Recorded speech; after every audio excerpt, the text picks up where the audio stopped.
سے ان کو حقیقت نظر نہیں آئے گی.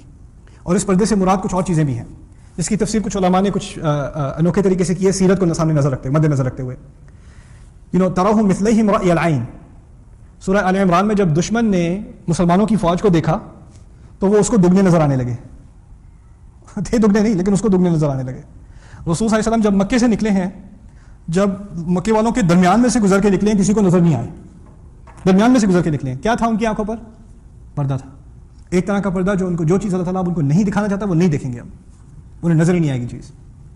اور اس کے بعد وَإِن يَرَوْا كُلَّ آیَةٍ، اگر تمام معجزے بھی ان کے سامنے ایک وقت میں رکھ دیے جائیں، عیسیٰ علیہ السلام کے معجزے ان کو دکھا دو، موسیٰ علیہ السلام کے معجزے ان کو دکھا دو، سوٹی کو سانپ بنا کے ان کو دکھا دو، پانی کھول کے ان کو دکھا دو، یہ نہیں مانیں گے. ان کی آنکھوں کو نظر ہی نہیں آئے گا کچھ. فَقَالُوا بَلْ سُكِّرَتْ أَبْصَارُنَا إِنَّمَا سُكِّرَتْ أَبْصَارُنَا بَلْ نَحْنُ قَوْمٌ مَسْحُورُونَ، ہماری آنکھوں کو تو نشہ ہو گیا ہے، ہمیں کوئی نظر نہیں آ رہا. یہ کیا دیکھا میں نے؟ تو نہیں ہم کو جادو کر دیا گیا ہے. اب تو دیکھنے کی چیز بھی تو سننے کو دور کی بات ہے. چلو اگر کوئی سننے کو تیار نہیں ہوتا، اگر کسی نے پانی کھلتا دیکھ لیا ہو تو کہتا چلو میں سننے کو تو تیار نہیں تھا، اب میں مان گیا، اوکے باقی خدا ہے تو یہ رسول ہے، یہ تو انسان کے بس کی بات نہیں ہے. دیکھنے کے بعد تو مان جائے گا نا. ان لوگوں کے جو دیکھنے کی صلاحیت بھی ختم، یہ بالکل لاسٹ کیس. وعلی ابصارہم غشاوہ ولہم عذاب